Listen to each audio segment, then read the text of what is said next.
What's interesting when I was listening to Mr. Let Go talking is I know he has a business, and even starting a business is a risk. I mean, there's a chance that actually a very good chance, I think higher rate of it not working than marriage, to be honest. But there's still a chance that it won't work, but we do it anyway, which is interesting. I'm not saying though, You again, lose money. you can't control other people. You can't control your spouse at the end of the day if they want to leave. And I don't agree with no fault divorce, by the way. But I think really great things take a lot of work, but they take commitment. And there's a lot of fear around that. But I think that's what makes it worth it, at the end of the day. What I saw in the stats as well is people who tend to do well are usually open to marriage. It's usually the people who aren't financially well off who are struggling to get on the board with being married. Why do you think that that is?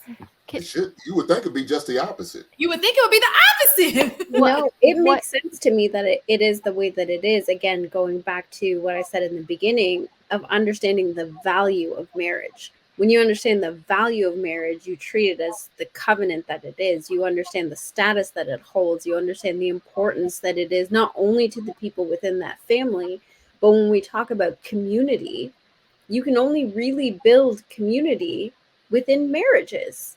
Like that's really how that works, all the way back to what Mr. Let Go was talking about having another man vet a man that a woman is going to marry. That happens in community, and that's all under the guise of the foundation of marriage. Now, people who are well off understand that because they want to preserve not only what they have, but they understand legacy and creating other families that their children, their grandchildren, their great grandchildren will be able to have access to. That requires community. So you uphold marriage for that.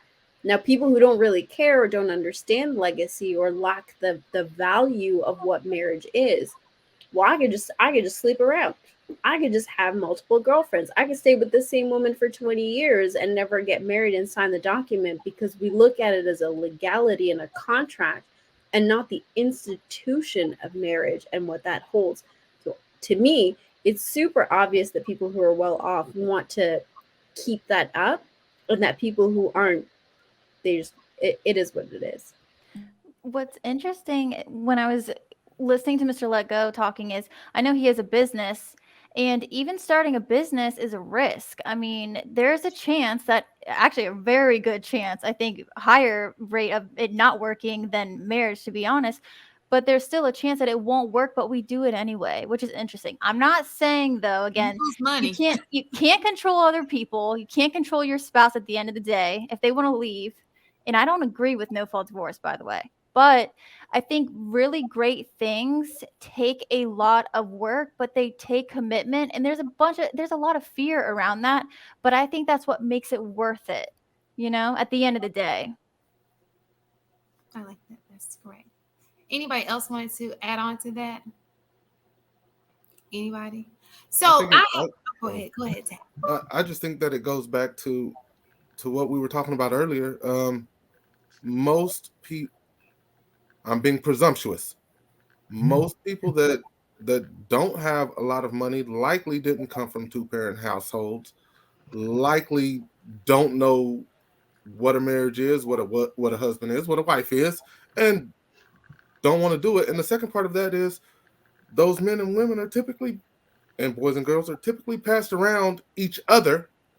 And like nobody wants to marry, a man doesn't want to be known as marrying the hoe, and most women don't want to be known as marrying, I don't know what y'all call it, but the guy that fucks anything, right? Mhm. So I just think that there are several layers to it.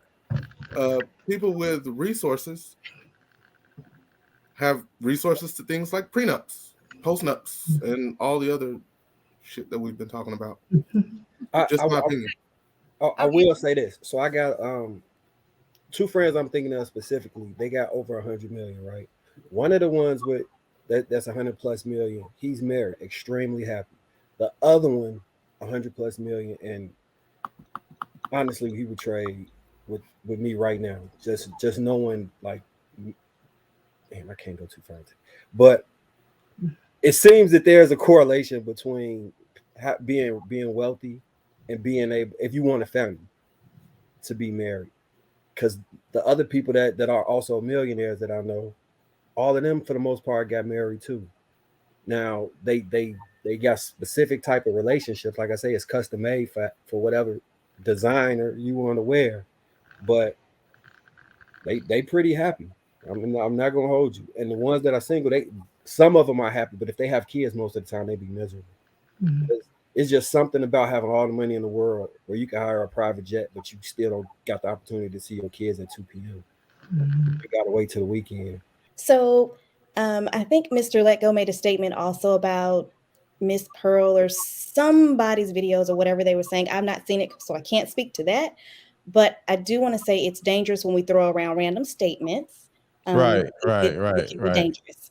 Yeah. So I do want to just put some factual context around women get paid to leave. I believe that's being referred to alimony, but do want to make sure we put some factual information surrounding that as well. And per this article, it says alimony can last for a short time or a long time. The court usually awards alimony only when a long-term marriage ends. One person must show a need for support, while the other person must have the ability to pay. So I did want to just put context around. More than likely, when a woman or a man gets alimony, you have to be married for a certain period of time. In many states, it's 10 years as the minimum, but the time frame does depend on state by state. So instead of just throwing around those loose statements, there is some context and some rigor around the amount of time. You can't just be married for a year or two and think you're going to walk away banking. So I did just want to put some context around that also. Thank you. I gotta say when it comes to the divorce thing. So plan A is to make the relationship work. Plan B is to see plan A, and plan C is to see plan B. Just make that shit work. Yeah. Exactly. I'll So, share one other. okay, go And ahead. I don't know if I'm stupid or not, but I want to get remarried 1000%. I was married before, and yeah, I would love to get married again. So there's pitfalls to marriage. It sucks when there's a divorce and all that stuff, like what Hink was saying or whatever. But I do want to get married again. But I'm getting a goddamn prenup, and we ain't having no. I promote prenups. We're not having no big ass wedding because of a lot of the money is going to have to pay for her lawyer and me a lawyer. So can't nobody say I signed this prenup out of the rest. Nope. We're going to take her temperature. We're going to check her blood. We're going to make sure she ain't been drinking. She going to have her hand on the Bible, and she going to sign that goddamn prenup, and we're going to keep it moving in. And whatever we got left, we do the wedding with. But that's the number one priority. I agree. I listen. You'll never sit here and say, I tell Mistaken that all the time. Like, look, my guy comes and he wants me to sign a prenup. Well, you want me to sign it, baby? Well, that's just me though. My cousins, my auntie, my uncle, most of the people in my family got married, right? And it's damn embarrassing to bring a girlfriend long term around, and then somebody can hit up with the, oh no, we only talking about what the wives are saying right now. That whole, they never done that. I regret, like, or to take it to a parent teacher conference, and then, you know what I'm saying, they call her and the child a different name, or business meetings, and you introduce her as, oh, this is my long-term girlfriend or somebody else's wife. That might not mean nothing to, if you don't really understand what I'm saying, but I know what you mean. Yeah, it definitely has a little status to it. It's a difference of class. You know something, Mark, you said it's common now. Unfortunately, it's common. They'll say my partner. They'll say the word my partner, in opposed to my wife or my husband. Well, some people call their wives their partner. That always makes me nervous. I have a question though. My wife, my partner, but so I have a question because what we're talking about, what I've